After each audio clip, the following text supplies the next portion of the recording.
हाँ देखो जरा ध्यान से।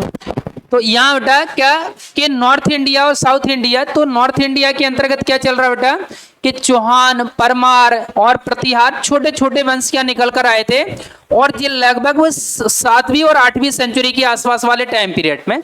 और यहाँ बेटा यहाँ देखा जाए जैसे कि नॉर्थ इंडिया के अंतर्गत क्या था बेटा कि एक तरीका से साम्राज्य विभिन्न छोटे छोटे पार्टों में टूट गया, और जब साम्राज्य छोटे छोटे पार्टों में टूटा तो इसका विदेशी जो आक्रमणकारी हैं उनने पूरा भरपूर फायदा उठाया। तो विदेशी आक्रमणकारी के तौर पर हम देखेंगे बेटा कि यहाँ जो आक्रमण किया, एक तो महमूद गजनबी ने किया और दूसरा किसने किया बेटा, मोहम्मद गौरी ने। किसने किया, मोहम्मद गौरी ने इस पर आक्रमण किया। और इसके बाद हमने देखा कि तराइन का प्रथम युद्ध हुआ, और तराइन का क्या हुआ बेटा, द्वितीय युद्ध हुआ। प्रथम कब हुआ बेटा 91 में, और दूसरा 92 के अंतर्गत हुआ। 2 युद्ध हुए, पहले में गौरी पराजित हुआ और दूसरे में गौरी की क्या हुई बेटा, जीत हुई। और दूसरे में पराजय किसकी हुई बेटा, पृथ्वीराज चौहान की। किसकी बेटा, पृथ्वीराज चौहान की पराजय हुई। यही कहानी है ना, पृथ्वीराज चौहान की पराजय हुई। बस आप आज ने यहां से हमने देखा कि जब ऊपर नॉर्थ इंडिया के अंतर्गत अब देखा जाए तो यहां से कि भारत में कौन बेटा, विदेशी आक्रमणकारी जो थे उन्होंने एक सत्ता स्थापित कर ली।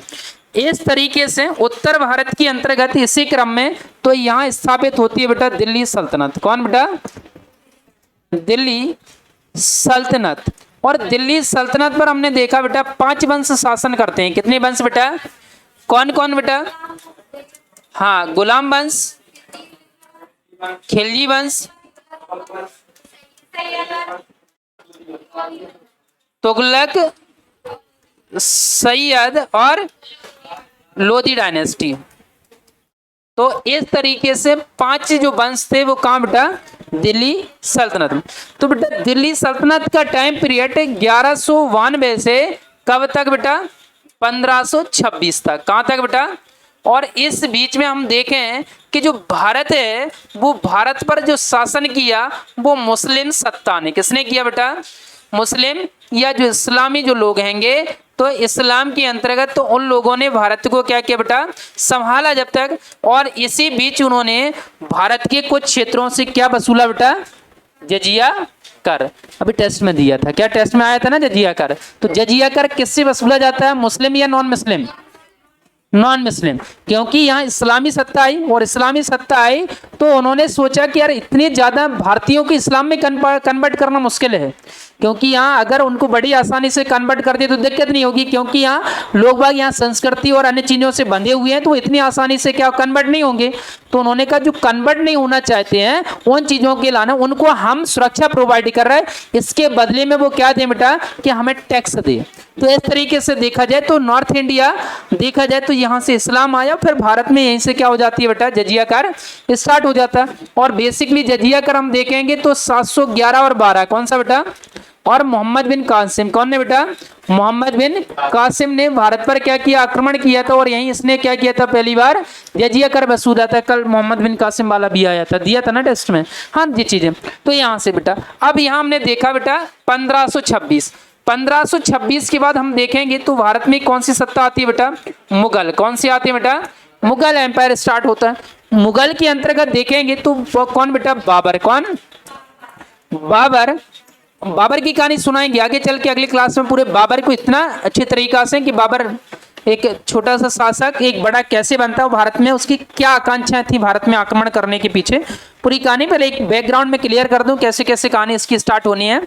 तो बाबर ने बेटा जैसे आक्रमण किया, कब किया बेटा, 1526 में। और 1526 में देखा जाए यहाँ कौन था बेटा, तो इब्राहिम लोदी। कौन थे बेटा, इब्राहिम लोदी की सत्ता थी। और लोदी को यहाँ देखा जाए तो पानीपत के युद्ध में हारना पड़ा है। कहाँ बेटा, पानीपत के युद्ध में हारना पड़ा। और पानीपत का युद्ध कब हुआ बेटा, 1526 में। तो इसी बीच जब कौन आया बेटा, बाबर आए, तो पानीपत का युद्ध, खानवा का युद्ध और चंदेरी का युद्ध और घाघरा का युद्ध, तो बड़े बड़े जो राजा थे उसने एक झटके में सबको क्या लगा दिया, ठिकाने लगा दिया। उसके पीछे, उसकी जीत के पीछे भी कुछ कारण है, क्योंकि बाबर इतनी आसानी से और इतने बड़े क्षेत्रों को कैसे जीत गया। देखो यहाँ देखा जाए तो विजयनगर जो एम्पायर देख रहे थे तो भारत में सबसे पहले अगर देखा जाए तो साउथ के अंतर्गत जो बारूद का प्रयोग है, बारूद का प्रयोग वो बेटा कहाँ, साउथ में कहाँ बेटा, विजयनगर एम्पायर में किया गया था। कहाँ किया गया था?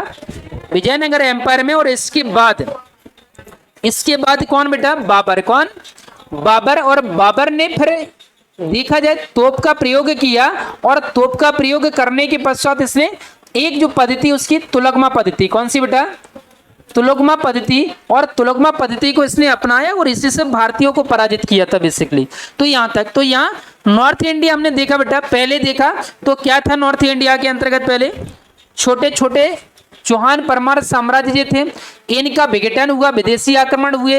विदेशी आक्रमण के बाद फिर तराइन का युद्ध हुआ, और इसके बाद फिर बेटा कौन बेटा?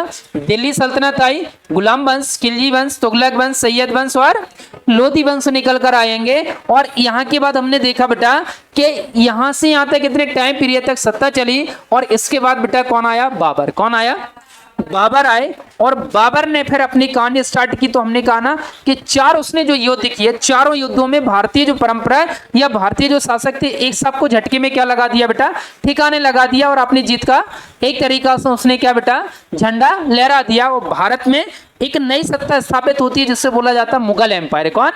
मुगल एम्पायर। ठीक है, तो यहाँ तक। अब बेटा जी वाली कहानी चल रही है, कौन सी की चल रही है बेटा? नॉर्थ इंडिया का। नॉर्थ इंडिया, तो नॉर्थ इंडिया में कनेक्टिविटी है। अब बेटा कारण क्या है देखो जरा, तो नॉर्थ इंडिया देखो जरा, यहां हमने देखा ये पूरा कौन सा बेटा? नॉर्थ इंडिया है। नॉर्थ इंडिया में तो बात क्यों करते हो?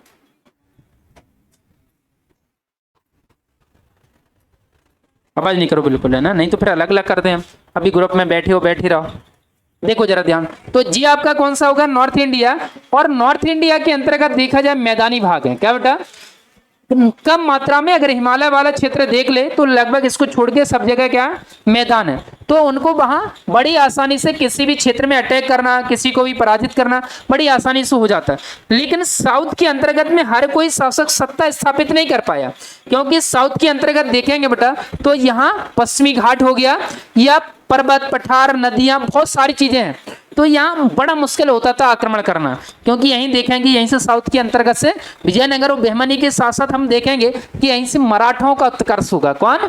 जिसमें एक शिवाजी एक बड़े साम्राज्य स्थापित करेंगे तो वाले। तो उनका कारण क्या है बेटा? उनका कारण यही है कि साउथ के अंतर्गत ज्योग्राफिकल कंडीशन की भौगोलिक परिस्थितियां कुछ ऐसी हैं कि हर कोई व्यक्ति यहाँ आकर इन परिस्थितियों में जल्दी नहीं ढल सकता है, आक्रमण इतनी आसानी से नहीं कर सकता है। तो उन चीजों के लाने क्या, साउथ वाला क्षेत्र थोड़ा सा उनके लाने क्या जटिल हो जाता है। तो हम देख रहे थे कि बेटा नॉर्थ इंडिया, साउथ इंडिया के अंतर्गत कहानी क्या चल रही है? तो साउथ इंडिया के अंतर्गत जैसे फॉर एग्जांपल हम देखें, हाँ देखो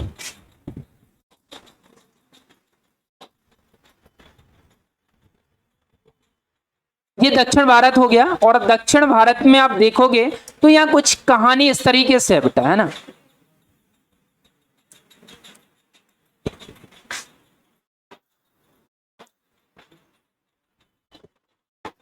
ये इधर बेटा चालुक्य डायनेस्टी, कौन सा? चालुक्य वंश। और इस वंश के संस्थापक पुलकेशन द्वितीय।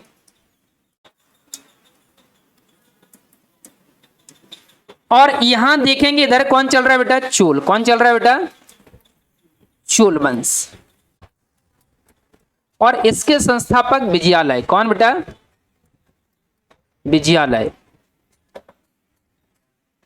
देखो जरा ध्यान से, तो साउथ के अंतर्गत जिस तरीके से हमने देखा था कि 8वीं सेंचुरी के आसपास या 8वीं शताब्दी के अंतर्गत नॉर्थ इंडिया में क्या चल रहा था बेटा कि गुर्जर, प्रतिहार, परमार।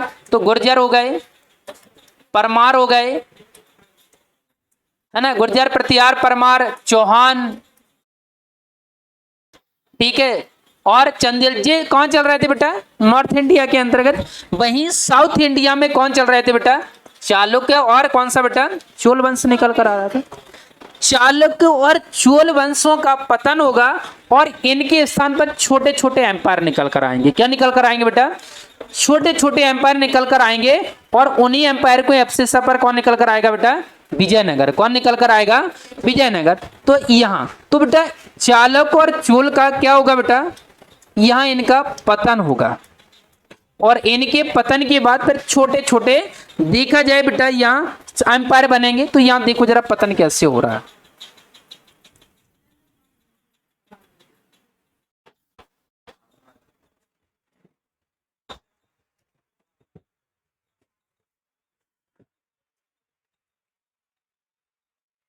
ये कौन सा क्षेत्र है? इंग्लिश मीडियम वाले कौन सा है? ये महाराष्ट्र वाला। और महाराष्ट्र में कौन निकल कर आए बेटा? कौन निकल कर आए?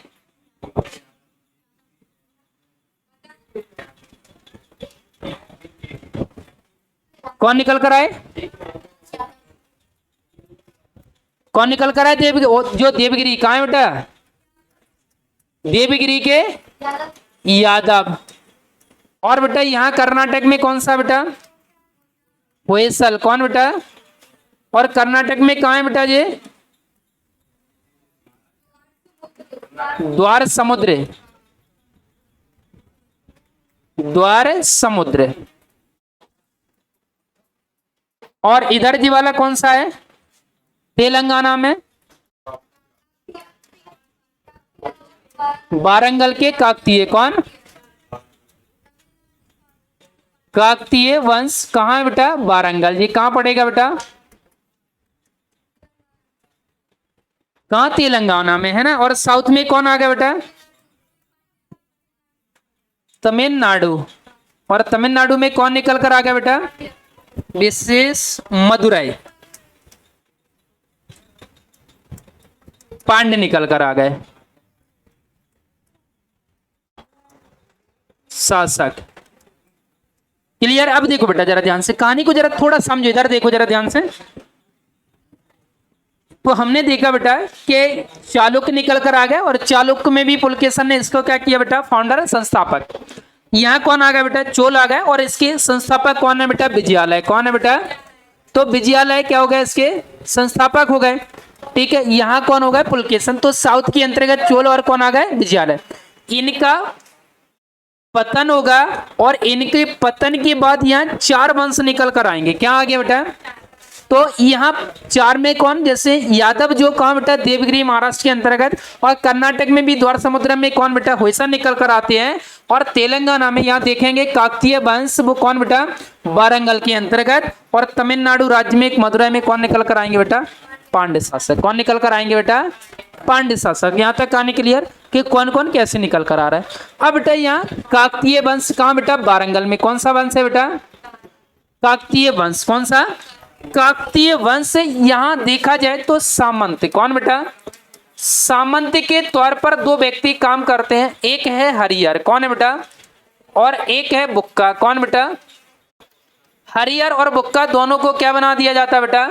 सामंत। क्या बना दिया जाता बेटा? सामंत। अब बेटा यहाँ सामंत की बात आ गई। किसकी आ गई? सामंत। देखो सामंत। देखो सामंतवादी व्यवस्था क्या था कि हम बेसिकली देखेंगे तो यहाँ कहां से सामंतवादी व्यवस्था निकल कर आती है? कि गुप्ता पीरियड। कहां बेटा? गुप्ता पीरियड के टाइम जो थोड़े से उसके टाइम पीरियड में जस्ट क्या निकल आती है? सामंतवादी व्यवस्था। तो यहाँ सामंतवादी व्यवस्था होती क्या है उसके बारे में थोड़ा। फ्यूडलिज्म। कौन सा बेटा? सामंतवादी व्यवस्था के अंतर्गत फ्यूडलिज्म जिससे बोला जाएगा। तो फ्यूडलिज्म बना है फ्यूडल। और फ्यूडल का मतलब होता है कि एक छोटा सा जमींदार के रूप में हम जिसको परिभाषित कर सके, या सामंत के रूप में। इसमें क्या होता है? जैसे राजा है, बड़ा राजा है, और बड़ा राजा क्या चाहता है कि इसके बहुत बड़ा एम्पायर है इसका।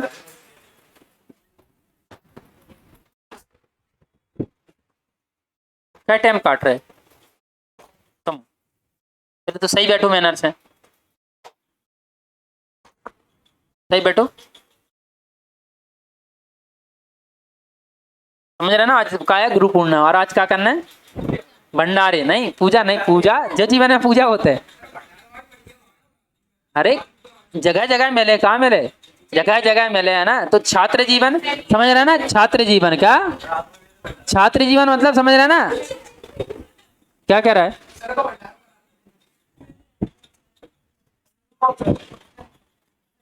समझ रहे ना? तो छात्र जीवन में क्या? भंडारे वाली व्यवस्था। देख लो कहाँ हो रही व्यवस्था, पहले ही देख लो, है ना। और मन तो हमारा भी होता है, लेकिन समझ रहे हैं ना, बाहर जाते हैं फिर बाहर देखते हैं कहीं दूर का मंदिर, वहां जाके व्यवस्था करेंगे। अरे बस आवाज नहीं, क्या या रावली उधर स्टूडेंट मिल जाएंगे, वो लाइन में खड़े होंगे, वो भी हम भी खड़े होंगे पीछे, है ना। चलो कोई दिक्कत, इधर आ जा बस, है ना। अब भंडारी की चर्चा करने लगे, बाद में कर लेना। देखो बेटा इधर देखो जरा ध्यान से, तो यहाँ अपन को देखना है सामंत व्यवस्था। क्या बता, फ्यूडलिज्म यहाँ वर्ड आया कैसे, है ना। तो फ्यूडलिज्म के रूप में आप देखोगे,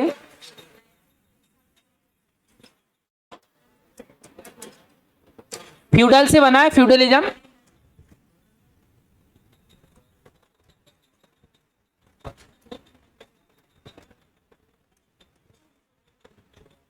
सामंतवाद देखो बेटा क्या है कि राजा है, और राजा क्या चाहते थे, जैसे हम देखेंगे तो हमारा कौन सा चल रहा था बेटा, कि पहले हमने मौर्यन एम्पायर देखा, मौर्यन एम्पायर के बाद स्टार्ट होता है गुप्ता पीरियड।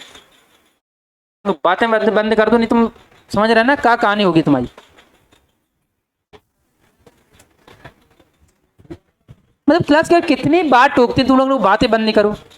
मतलब एक कहानी तुम पे सुनी नहीं जाती है कि चल क्या रहा, होना क्या, पढ़ना क्या, सीखना क्या, वो कहानी। देखो जरा ध्यान से, तो यहाँ सामंतवादी व्यवस्था के अंतर्गत चल क्या रहा, जैसे हमने देखा बेटा कि गुप्ता पीरियड के अगर देखा जाए तो गुप्त वंश जो स्टार्ट हुआ था, तो गुप्ता पीरियड के अंतर्गत ये बेसिकली किसका बेटा, ब्राह्मण का जो धर्म है या ब्राह्मणवादी व्यवस्था है, उस टाइम पीरियड के उत्थान का टाइम है। क्या बेटा, कि उस टाइम सर्वाधिक अगर देखा जाए एकदम एकदम सबसे ज्यादा बढ़ावा मिला तो ब्राह्मण धर्मी को मिला गुप्ता पीरियड के अंतर्गत, जिसमें अपन ने देखा था कि श्री गुप्त ने इसकी स्थापना की थी।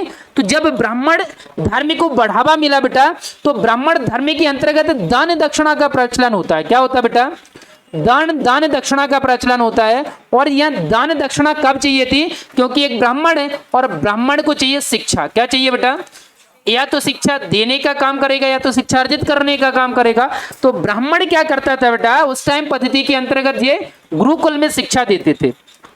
अब बेटा गुरुकुल में शिक्षा देते थे, गुरुकुल में कोई ऐसा तो नहीं इनको सैलरी मिल रही हो, सैलरी वाली व्यवस्था नहीं थी। अब ये क्या करते थे, गुरुकुल में शिक्षा दे रहे, इनके जो शिष्य होते थे उनको क्या करते थे कि वो शिष्य क्या कर देते थे, कुछ टाइम बाद गांव में जगह जगह जाकर उनका टाइम पीरियड में वो वहां से दक्षिणा मांग कर लाते थे, और 6-7 दिन तक उनका वो पूरी गुरु दक्षिणा से 6-7 दिन गुरुकुल के अंदर भोजन हो जाता था, फिर चले जाते थे। तो अब इस व्यवस्था को त्यागने के लिए यहाँ क्या होने लगा कि जो राजा है, अब राजा ने क्या किया कि इन्होंने अपनी डिमांड रखी राजा के पास कि देखिए हम ऐसी व्यवस्था कब तक चलाते रहेंगे, हमें कुछ व्यवस्था दीजिएगा। तो इस वाली व्यवस्था के अंतर्गत राजा ने कहा ठीक है। तो राजा ने कहा आप गुरुकुल चला रहे ठीक है, लेकिन गुरुकुल के लाने हम कुछ जमीन दे रहेंगे, या हम तुम्हें कुछ गांव डोनेट दे रहे हैं। क्या दे रहा है बेटा, कि हम कुछ गांव है वो डोनेट कर दे रहे हैं, दान में दिए दे रहे हैं, जिससे क्या होगा कि गांव से राजस्व वसूला जाएगा। क्या वसूला जाएगा बेटा, राजस्व वसूला जाएगा। और इस गांव से राजस्व वसूल लेना तो तुम्हारे पास क्या आ जाएगा बेटा, पैसा। क्या आ जाएगा, पैसा आ जाएगा। और पैसे के द्वारा अपनी तुम शिक्षा पद्धति को क्या बढ़ाना, तुम आगे बढ़ा लेना। ये राजा ने इनकी व्यवस्था को बनाया। फिर बाद में राजा ने 4 गांव दिए, तो इन्होंने 4 की जगह का राजा हमारा 10 से पालन पोषण नहीं हो रहा, 10 गांव दो। राजा ने 10 गांव दे दिए, फिर राजा ने 20 गांव दे दिए गए। तो जो छोटा सा सामंत था या जो ब्राह्मण जो वर्ग था या जो शिक्षक वर्ग था उस टाइम का, तो उन्होंने एक बड़ा अपनी कम्युनिटी अपने अंडर में कर ली। जब बड़ी कम्युनिटी उनके अंडर में आ गई, लोग बाग उनकी बात मानने लगी, क्योंकि गुरु तो आई, शिक्षा दीक्षा तो दे रहे, 4 लोग उनकी बात सुनेंगे। तो इतने बड़े एरिया के अंतर्गत इतनी सारी चीजें उनके अंतर्गत आ गई, पब्लिक उनके अंतर्गत आ गई। तो राजा ने इनको न्याय वाली व्यवस्था भी दे दी कि अगर छोटे मोटे अगर कहीं किसी प्रकार की व्यवस्था बिगड़ रही है, तो तुम अगर किसी प्रकार का एक दूसरे के बीच में कोई झगड़ा हो रहा तो तुम न्याय भी निपटा दिया करो। तो जब यहाँ देखेंगे इस गुरुकुल के अंतर्गत जो ब्राह्मण था या देखा जाए जो शिक्षक थे, उन शिक्षक को इन्होंने अब क्या दे दिया, न्याय पावर भी दे दी, जस्टिस वाली भी दे दी, और अपनी सुरक्षा के लाने इनको आर्मी जैसी व्यवस्था भी दे दी है, एंड अदर सुविधाएं भी इनको क्या कर दी, प्रोवाइड कर देंगे। तो एक तरीका से जो राजा के पास अधिकार होते हैं न्याय देना या आर्मी को मेंटेन करके रखना या कोई अराजकता फैल रही उसको कंट्रोल करना, तो वो सारे राइट किसके पास आ गए, इस ब्राह्मण वर्ग के पास आ गए। तो एक तरीका से बड़े राजा और बड़े राजा के नीचे ब्राह्मण एक छोटे राजा बन गए। क्या बन गया बेटा, छोटे राजा बन गए। और जैसे ही छोटे राजा बने तो इनके पास पावर आ गई, न्याय जी करने लगे, आर्मी इनके पास आ गई, दंडात्मक कार्रवाई जी करने लगेंगे। तो इस तरीके से छोटे सामंत के तौर पर कौन हो गया बेटा, ये निकल कर आ गए। अब देखो यहाँ, तो यहाँ सामंत मतलब छोटा राजा, क्या बता, सामंत का मतलब छोटा राजा, बड़ा राजा, बड़े राजा नीचे छोटा राजा। तो यहाँ बड़ा राजा, जैसे मान के चलो इतना बड़ा एम्पायर है, इतना बड़ा एम्पायर है, यहाँ एक राजा है और राजा हेड है, इसको भी देखता है पूरे चारों दिशाओं में, हर एक एम्पायर पर देखने का काम कौन करता है, बड़ा राजा। अब राजा को लगा कि यहाँ की व्यवस्थाएं हम नहीं देख पा रहे, तो यहाँ का जो मुखिया है सामंत है, तो इससे कहा तुम देख लेना इसकी, और इससे भी कह दिए तुम देख लेना यहाँ की व्यवस्थाएं, इससे भी बोल दिया यहाँ की व्यवस्थाएं तुम देख लेना, इस तरीके से। और राजा ने भी कह दिया कि यहाँ से तुम टैक्स कलेक्ट कर लो, रेवेन्यू कलेक्ट कर लो, और रेवेन्यू कलेक्ट करके कुछ मात्रा में हमें दे देना, कुछ कम अपना खर्चा चला लेना। तो राजा ने ऐसी व्यवस्था यहाँ निर्धारित कर दी, तो ये राजा का भी ऑर्डर मानने लगेंगे और राजा इनकी बात मानने लगेंगे, तो इस तरीके से व्यवस्था स्थापित हो गई। लेकिन बेटा क्या हुआ कि जब तक ये राजा हैं तब तक तो इनकी बात सुनेंगे, जब ये राजा की मृत्यु हो जाएगी तो इनके बाद इनके पुत्र बनेंगे राजा, और जब इनके बाद इनके पुत्र राजा बनेंगे तो फिर पुत्र की बात को सुना नहीं जाएगा। ये कहेंगे नहीं, हम तुम्हारे सामंत नहीं, हम तुम्हारे पिताजी के सामंत थे, हम तुम्हारे सामंत नहीं है। तो जितने जो राजा हैं वो सारे राजा अपने आप को स्वतंत्र घोषित कर देंगे, इंडिपेंडेंस क्या कर देंगे बेटा, तो ये सारे स्वतंत्र घोषित कर देंगे, इंडिपेंडेंस कर देंगे। इस वजह से एक अखंड जो एक बड़ा राज्य जो बनाना चाहता था वो छोटे छोटे भागों में टूट जाएगा और ये छोटे छोटे राजा हो जाएंगे, और इसका फायदा विदेशी आक्रमणकारी उठाएंगे, वो भारत पर क्या करेंगे बेटा, आक्रमण करेंगे। देखो बेसिक में जो बात समझाना चाह रहा है वो बात देखो बेटा जी है कि हमने देखा काकतीय डायनेस्टी, कौन बेटा, काकतीय डायनेस्टी के अंतर्गत सामंत के पद पर कौन थे बेटा, हरिहर और बुक्का, कौन थे बेटा, हरिहर और बुक्का थे। जब हरिहर और बुक्का छोटे राजा तो थे ना, सामंत मतलब छोटे राजा, और यहीं देखा जाए जब फिर बाद में इनको काम्पिल में मंत्री का पद दिया जाता है, क्या बेटा, काम्पिल के अंतर्गत इनको मंत्री पद दे दिया जाता है, और जब इनको मंत्री पद मिल जाता है तो फिर और चार चांद लग जाते हैं इनके, तो यहाँ से इनकी प्रतिष्ठा बढ़ने लगती है और साउथ इंडिया के अंतर्गत एक बड़ी पावर के रूप में जाने जाते हैं जी। अब बेटा ऊपर देखा जाए तो यहाँ साउथ के अंतर्गत कहानी चल रहे हैं, और इसे टाइम ऊपर देखोगे तो ऊपर अगला शासक कौन है बेटा, यहाँ मोहम्मद बिन तुगलक, कौन है बेटा, एमबीटी। और मोहम्मद बिन तुगलक क्या करता है बेटा, फिर इनको आता है और यहीं पर काम्पिल पर आक्रमण करता है। किस पर करता है बेटा, काम्पिल पर आक्रमण करता है। कब करता है बेटा, 1328। कब करता है बेटा, 1328 में। अगर देखा जाए तो आक्रमण करके इनको बंदी बनाकर क्या ले जाता है बेटा, दिल्ली। कहां ले जाता है बेटा, दिल्ली ले जाता है, और इनका धर्म परिवर्तन कराकर क्या बोलता है कि अब तुम मुस्लिम बन गए, और एक तरीका से इनको वहां अपने अंडर में क्या कर लेता है, इनको रख लेता है। कौन को रख लेता है बेटा, हरिहर और बुक्का। कौन, हरिहर और बुक्का दोनों भाइयों को जी क्या कर लेता है, ले जाता है बंदी बना के। तो फिर बाद में इसको पता चलता है कि साउथ के अंतर्गत देखा जाए तो यहां से ये बंदी बनाकर ले जाता है कहां बेटा, दिल्ली।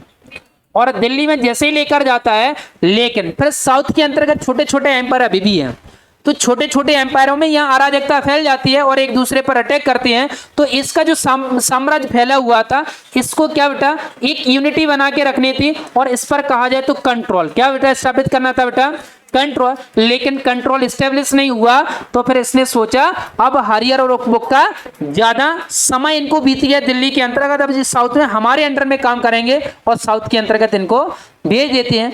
तो फिर से यहाँ की परिस्थितियों को ठीक करने के लिए पूरी आर्मी के साथ किसको भेज दिया जाता है बेटा वापसी, हरिहर और बुक्का को आर्मी के साथ कहां भेज दिया जाता है बेटा, दक्षिण में। और दक्षिण में जैसे ही भेज दिया जाता है, और ये ग्रुप विद्यारण्य, कौन बेटा, विद्यारण्य इनके संपर्क में जी आते हैं, और जैसे इनके संपर्क में आते हैं तो फिर से इनको हिंदू धर्म की शिक्षा दीक्षा दी जाती है। क्या बेटा, फिर से इनको क्या कन्वर्ट कर किया जाता है बेटा, हिंदू बनाया जाता है, इनको वही संस्कार किए जाते हैं कि तुम अपवित्र हो गए थे, अब तुम्हें वो कायदा। तो इस तरीके से आकर ये बेटा दोनों यहाँ जैसे दक्षिण भारत में आए और विद्यारण्य के संपर्क में आए, तो इन्होंने तुरंत हम्पी या कहा जाए तो विजयनगर, कौन सा बेटा, विजयनगर स्थापित किया। और विजयनगर की हरिहर और बुक्का, कौन बेटा, हरिहर और बुक्का दो भाइयों ने विजयनगर एम्पायर की स्थापना की, और स्थापना की डेट है बेटा 1336। कौन है बेटा, 1336। और 1336 की जो डेट है पेपर 2022, कौन सा बेटा, एमपीपीएससी, कौन सा बेटा, एमपीपीएससी प्री में अभी पूछा गया जी। कब पूछा गया बेटा, प्री में, है ना। तो 2022 दो प्री में जी वाला क्वेश्चन पूछा 1336 में कौन ने की थी, हरिहर बुक्का ने। इससे पहले हम पढ़ा चुके बेटा अलवार संत, कौन से बेटा, और इससे पहले हम पढ़ा चुके नयनार संत, कौन से बेटा, नयनार। अलवार संतों की संख्या कितनी है और नयनार संतों की संख्या कितनी है बेटा, जेबी एमपीपीएससी 2022, कौन सा बेटा, एमपीपीएससी 2022 प्री में पूछा गया जी वाला, ठीक है ना। तो यहाँ तक बात समझ में आ रही ना। तो हमने देखा बेटा पहले छोटा सा एम्पायर था, उसको इन्होंने किस तरीके से, हाँ 1336 1336 के अंतर्गत कौन बेटा, विजयनगर को हरिहर और बुक्का, कौन बेटा, हरिहर एंड बुक्का दोनों भाई थे और दोनों भाइयों ने इसको स्टेब्लिश किया था। हरिहर और बुक्का दो भाइयों ने इसको स्थापित किया था। बात समझ में आई यहाँ तक कैसे विजयनगर एम्पायर बना, देखो जरा ध्यान से।